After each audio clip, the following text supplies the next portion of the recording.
नमस्कार दोस्तों, स्वागत है आप सबका आपके अपने चैनल अल्फा लीडर्स में। मैं अभिषेक मिश्रा वशिष्ठ प्रस्तुत हूं एक और अध्याय के साथ में, एक और नए टॉपिक के साथ में, जो कि यूनिफॉर्म सिविल कोड या समान नागरिक संहिता का टॉपिक है।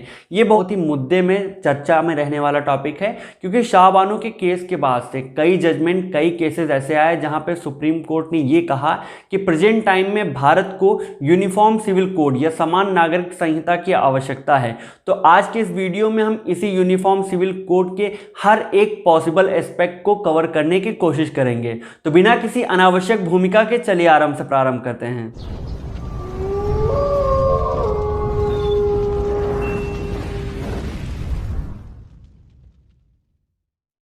एक बहुत ही सामान्य शब्दों में अगर कहा जाए तो यूनिफॉर्म सिविल कोड का मतलब वन नेशन वन कोड का प्रोविजन है। दैट मीन्स कि जैसे हमारे भारत में अगर व्यवस्था देखी जाए तो पर्सनल लॉज, हिंदू पर्सनल लॉज और मुस्लिम पर्सनल लॉज की वजह से किसी एक टॉपिक पे ही अलग अलग लॉज के प्रोविजन हैं, चाहे वो एडॉप्शन का प्रोविजन हो, चाहे वो मैरिज का प्रोविजन हो, डाइवोर्स का हो, सक्सेशन का हो, या फिर किसी और पार्टीशन वगैरह का भी प्रोविजन। तो इनकी वजह से लॉ में बहुत ही कॉम्प्लेक्सिटी, बहुत ही कंफ्यूजन आ गई है। तो इनको दूर करने का एकमात्र उपाय यूनिफॉर्म सिविल कोड है। तो अगर ये भारत में लागू होता है तो ये पर्सनल लॉज के मैरिज, एडॉप्शन, सक्सेशन, पार्टीशन से लेके डाइवोर्स वगैरह की जितनी भी संबंधित समस्याएं जो पर्सनल लॉज की हैं वो एक साथ खत्म हो जाएंगी। तो अब बात करते हैं यूनिफॉर्म सिविल कोड के बैकग्राउंड के बारे में। तो इसके बैकग्राउंड के बारे में सबसे पहला जो मेंशन, सबसे पहला आपको जो प्रमाण मिलेगा वो 1835 के अंतर्गत ब्रिटिश गवर्नमेंट द्वारा कंडक्ट कराई गई एक इंक्वायरी थी, जिसमें उस कमीशन की रिपोर्ट में यह कहा गया था कि कॉन्ट्रैक्ट से रिलेटेड, एविडेंसेस से रिलेटेड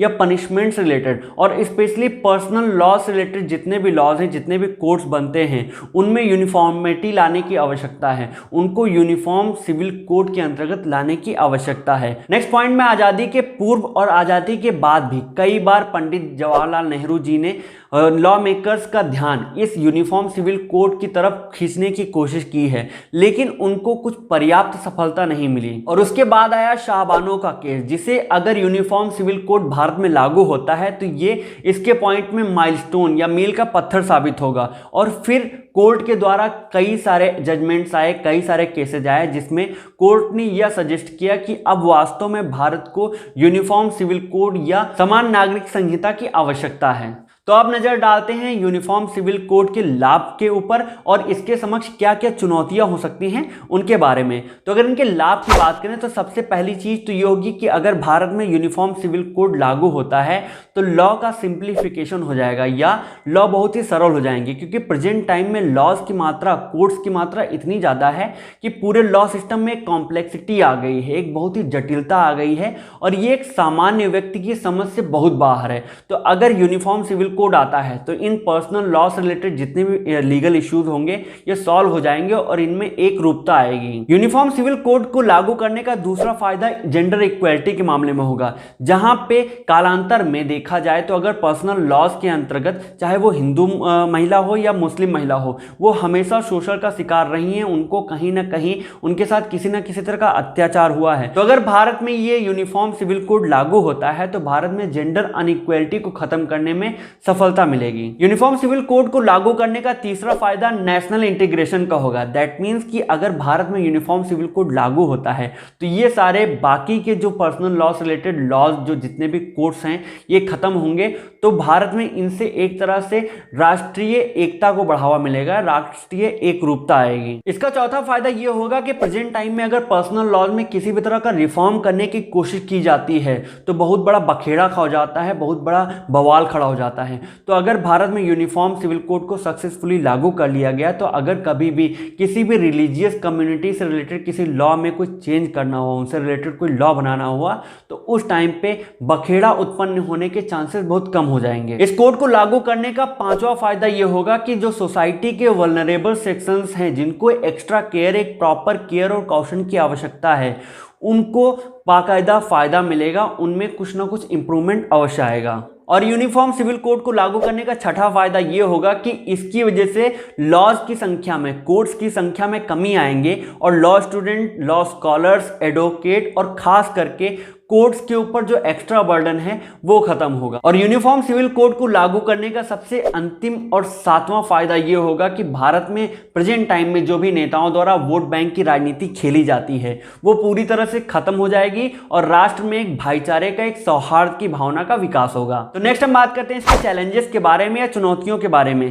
कि क्या क्या चुनौतियां यूनिफॉर्म सिविल कोड को लागू करने के बाद और लागू करने के टाइम पे इनको फेस करनी पड़ सकती हैं। तो सबसे पहली चीज कि अगर यूनिफॉर्म सिविल कोड लागू हुआ भारत में तो इसको फॉलो करने में, क्योंकि हिंदू हो चाहे मुस्लिम हो, सिख, ईसाई, कोई भी हो, उनके कुछ पर्सनल कुछ प्रैक्टिसेस होते हैं, रिलीजियस प्रैक्टिसेस होते हैं, तो इनको फॉलो करने में कुछ कठिनाई, कुछ प्रैक्टिकल इश्यूज का सामना करना पड़ सकता है। दूसरे पॉइंट के अंतर्गत यह भी संभावना बताई जाती है कि अगर भारत में यूनिफॉर्म सिविल कोड लागू होगा तो ये एक तरह से रिलीजियस फ्रीडम पे बुरा असर डाल सकता है, उनको अफेक्ट कर सकता है। और तीसरी और सबसे महत्वपूर्ण चुनौती की अगर बात की जाए तो प्रेजेंट टाइम में कंडीशन ये है भारत में कि छोटी छोटी रिलीजियस बातों पे बहुत बड़े बड़े दंगे या बखड़े शुरू हो जाते हैं।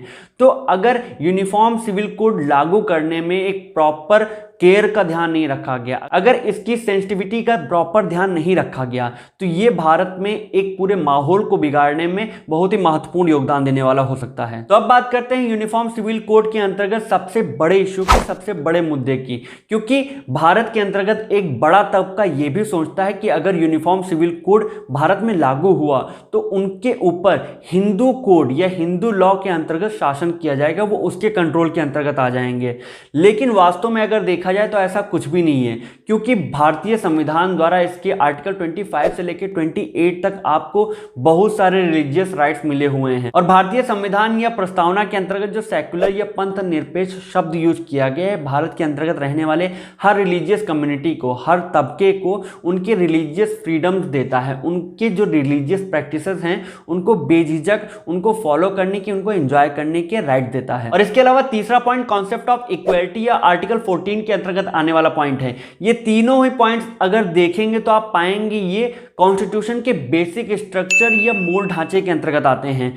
और जिन्होंने कॉन्स्टिट्यूशन पढ़ा है उनको बहुत ही अच्छे तरीके से पता होगा कि अगर लॉ मेकर्स द्वारा बनाया गया या लेजिस्लेशन या पार्लियामेंट द्वारा बनाया गया कोई भी लॉ बेसिक स्ट्रक्चर पे कोई बुरा प्रभाव डालता है, उनको अफेक्ट करने की कोशिश करता है, तो वो अपने आप से अल्ट्रा वायरस हो जाएगा या निष्प्रभावी हो जाएगा। तो इस पॉइंट में आप पूरी तरह से बेफिक्र रहिए कि यूनिफॉर्म सिविल कोड आने की वजह से आपके रिलीजियस प्रैक्टिसेस पे या रिलीजियस फ्रीडम्स पे किसी तरह का बाधा, किसी तरह का अंकुश लग सकता है। तो यूनिफॉर्म सिविल कोड के प्रोविजंस के मामले में आज के लिए बस इतना ही। आई होप आपको ये सारे ही पॉइंट्स बहुत ही अच्छे से समझ में आए होंगे। बाकी के लॉ से रिलेटेड वीडियोस, टॉपिक और पॉइंट्स के लिए बने रहिएगा हमारे साथ। नमस्कार।